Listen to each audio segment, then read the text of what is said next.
Kardeşlerim, Allah Resulü sallallahu aleyhi ve sellem hayatın bütün şubelerine müdahil oldu. İnsanların eşya ve hadiseye bakışını değiştirdi. Kadınlar değişti. Çocuklar değişti. İnsanların zafer dediği bazen onlar katında yenilgi zannettiklerine Allah Resulü aleyhisselam ya da Kur'an-ı Hakim zafer dedi. Aram bin Milhan radıyallahu anh, onun şehadetini Cabbar anlatırken diyor ki, o Hazreti Kur'an'ı müdafaa ediyor.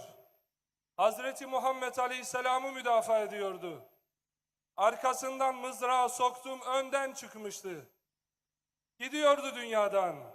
Son anlarıydı Aram bin Milhan'ın. Fakat diyordu ki, Fustu ve Rabbil Kabe, Kabe'nin Rabbine yemin olsun ben kazandım. Hayretle ona bakıyordum. Öldüren ben, ölen o, ölen kazandım diyordu, Kabe'nin Rabbine yemin olsun. Kadınların hayata bakışını değiştirdi Hazreti Muhammed sallallahu aleyhi ve sellem. Hansa vardı, Arap'ın büyük şairi kadın. Kardeşine tam 40 yıl ağlamış. Sonra Müslüman olunca Kadisiye'ye 4 tane evladını gönderir. 4 tane yavrusunun şehadet haberi kendisine gelince 40 yıl kardeşine ağlayan kadın ellerini kaldırır. Elhamdülillahillezî razakani bi şehadeti evlâdi. Yavrularımın şehadetiyle beni şereflendiren Allah'a hamdolsun der. Pazar gecesi yatsı namazında bir Kur'an kursunun yanındaki camiye gittim. Suriyeli çocuklar vardı, ağlıyorlardı. Babaları şehadetinin öncesinde Anadolu'ya gönderdiler. Orada Osmanlı'nın çocukları var, onlar sizi sokakta bırakmaz yavrum dediler. Onları pazar günü akşam korkutmuşlar. Belki Esed'e, katile gönderecek diye ağlıyordu çocuk. Dedim ki kardeşim, ve yemseskallahu bi zurrin fela kashife lehu illa hu ve yuridke bi hayrin fela radde li fadli. Allah Resulü aleyhisselam onların yenilgi dediğine zafer diyor. Yenilgi büyüyen bir zafer var Allah'ın inayetiyle.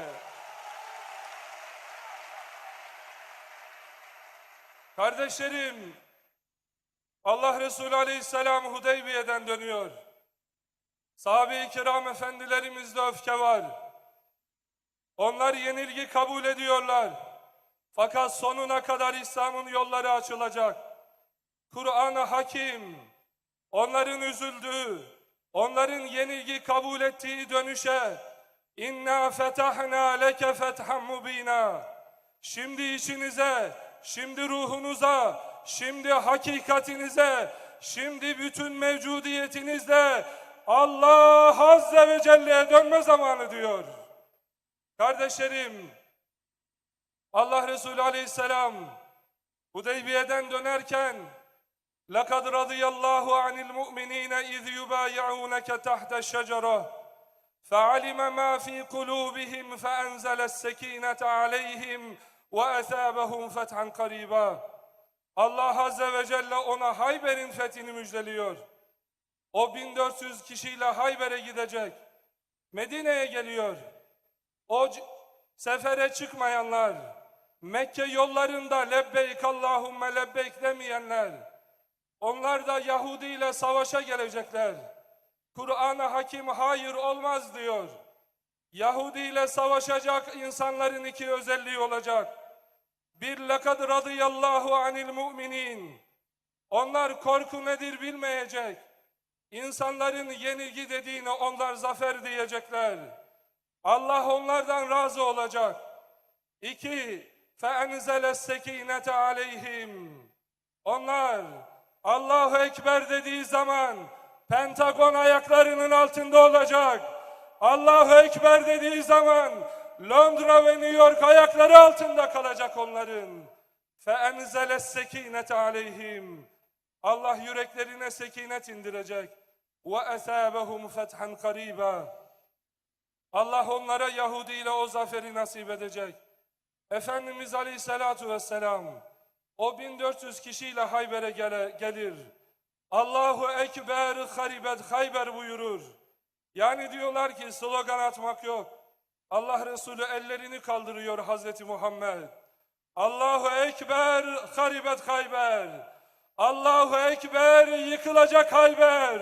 Allahu Ekber yıkılacak Tel Aviv buyuruyor Aleyhisselam. Kardeşlerim, Efendimiz Aleyhisselatu Vesselam o 1400 kişiyle Hayber'i fetheder, Yahudi'ye büyük bir darbe vurur ve yolu gösterir. Artık bundan sonra Yahudi ile savaşacak olan insanlar Allah'tan başka kimseden korkmayacaklar. Allah'ın rızası için yollara revan olacaklar. İşte o zaman Cenab-ı Hak onların yüreğine sekinet indirecek. Kardeşlerim, Allah Resulü Aleyhisselam Miraç'a çıkarken Beyt-i Makdis'te namaz kılmışlardı. Bununla şuna işaret ettiler. Dünyanın 2 tane kıblesi var. Biri mananın maddeye tecelli remzi olan Kabe, Allah'ın beyti, diğeri ise Beyt-i Makdis. Efendimiz Aleyhisselam orada bütün peygamberlere imamlık yaparak dünyaya ve ümmetine şunu ilan ettiler. وَكَذَٰلِكَ جَعَلْنَاكُمْ اُمَّةً وَصَدًا لِتَكُونُوا شُهَدَاءَ عَلَى النَّاسِ. Bundan sonra yeryüzünün kumandası, bundan sonra yeryüzünün idaresi Hazreti Muhammed'de olacak sallallahu aleyhi ve sellem. Beyt-i Makdis'te 2 noktayı birleştirdiler. Ümmetine dediler ki, eğer Beyt-i Makdis sizin idarenizde olursa, o zaman yeryüzüne siz hakim olursunuz. Adalet hakim olur, kardeşlik hakim olur. Ömer radıyallahu anh, Allah Resulü Aleyhisselam'ın Mona Rozası Beyt-i Makdis'e yürüdüler. İslam'ın olduğu Beyt-i Makdis. Aradan asırlar geçer. Osmanlı, Devlet-i Aliye, dedeleriniz tam 6 asır Beyt-i Makdis'i muhafaza etti.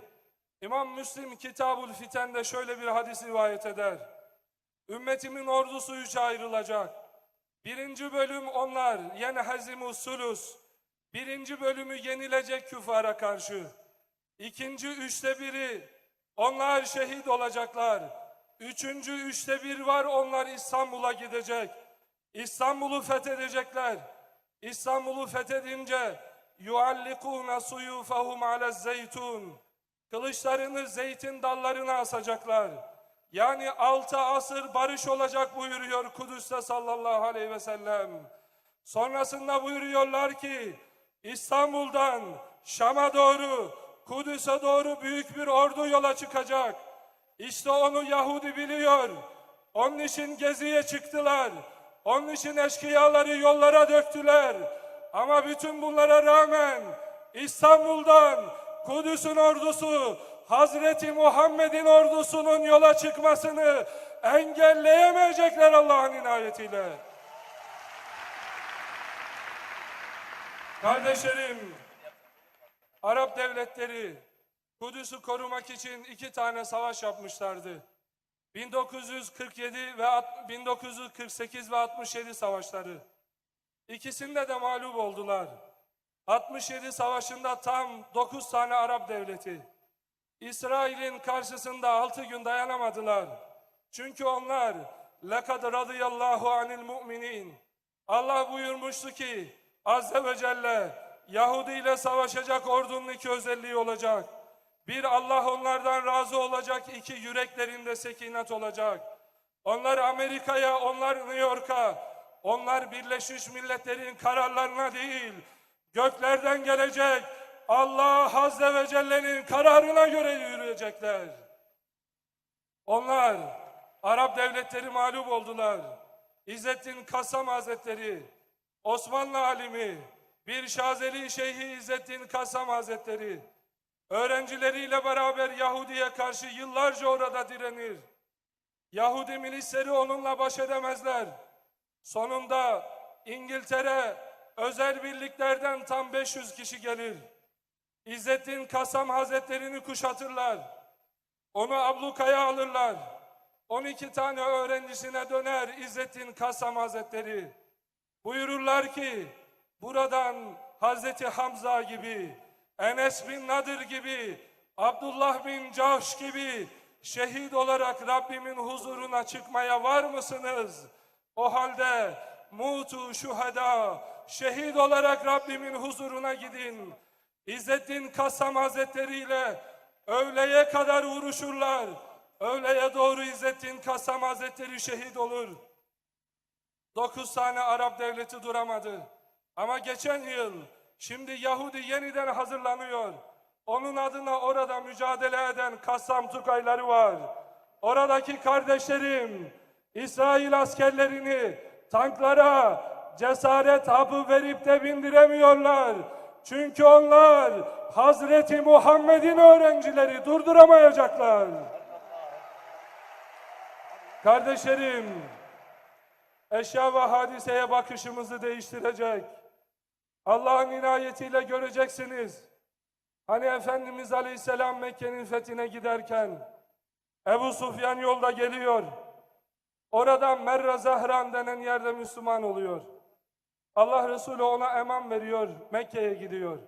Mekke'de bir taş var. Ebu Sufyan o taşın üzerine çıkıyor. Önceden de o taşın üzerine çıkar. Allah Resulüne karşı Aleyhisselam Mekke'yi kışkırtırdı. Yine o taşın üzerine çıkar Ebu Sufyan. Bu defa diyor ki, men dakhala dara Ebu Sufyan fehuve amin. Kim Ebu Sufyan'ın evine girerse emandadır. Kim Kabe'ye sığınırsa emandadır. Kim Kabe'ye, Rabbine sığınırsa emandadır. Kardeşlerim, Şimon Perez'i İsrail televizyonlarında görüyorsunuz. Gazze'ye yapılacak operasyonun talimatını veriyor. Ama eğer biz Allah Resulü Aleyhisselam Mekke'nin fethine giderken Hatip bin Ebi Belta vardı, Allah Resulüne ihanet etmişti. İslam ordusunun haberini Mekke'ye veren bir Hatip bin Ebi Belta var. Eğer sizler içinizdeki Hatip bin Ebi Belta'ları, küresel güçlerle beraber yürüyenleri, namaz kıldığı halde İsrail'in sevindiği yerde sevinenleri etkisiz hale getirirseniz Allah'ın inayetiyle göreceksiniz. Nasıl Ebu Sufyan Allah Resulüne karşı kışkırtırken o taşın üzerine çıkıyor. Ama Hz. Muhammed'in ordusu gelirken sallallahu aleyhi ve sellem yine taşın üzerinde, bu defa diyordu ki Muhammed seller gibi bir orduyla geliyor. Göreceksiniz, eğer Salahaddin Eyyubi'nin çocukları Kürtlerle Alparslan'ın çocukları ilahi kelimetullah safında birleşirse yakında göreceksiniz.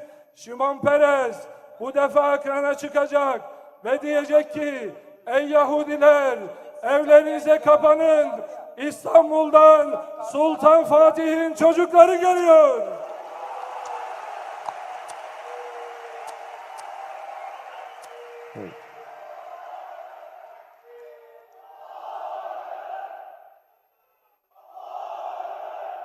Kardeşlerim,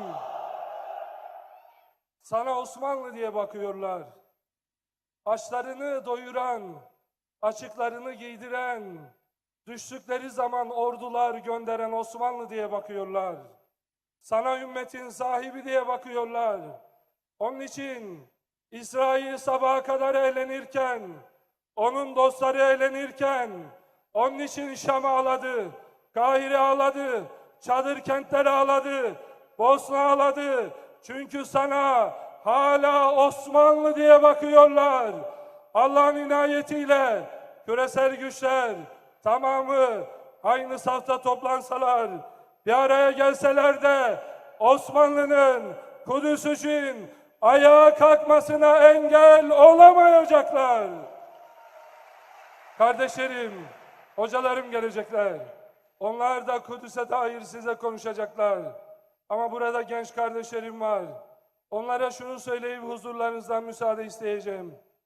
Allah Resulü Aleyhisselatü Vesselam Hayber'de son gece buyurdular ki yarın bu sancağı öyle birisine vereceğim ki o Allah'ı seviyor, Allah onu seviyor. Şimdi Hazreti Muhammed Aleyhisselam Kudüs'ü özgürlüğüne kavuşturacak. ümmetine sancağını verecek, Kudüs'ün sancağını. Fakat onun özelliği, buyurdular ki o Allah onu sevecek. Yani ölümün mukadder ve muhakkak olduğu zaman, Ali bin Ebi Talip gibi hicretin olduğu zaman Allah Resulü Aleyhisselam'ın yatağına girip orayı bekleyebilmek, Allah'ın inayetiyle genç kardeşlerim, İmam Hatipli kardeşlerim, bütün bu operasyonları küresel eşkıya senin önüne geçebilmek için yapıyorlar. Biliyor ki Kudüs'ün ordusu İstanbul'dan yürüyecek. Kardeşlerim, Safa Merve arasında hac yapanların yürümesi vacip. Ama buradan, hani Akif diyor ya, değmesin mabedimin göğsüne namahremeli. Kudüs'ün göğsünde namahremeli var. İmam Hatipli kardeşim, Kudüs'ün göğsündeki o namahremeli kırabilmek için Hazreti Muhammed'in sancağını almaya hazır mısın?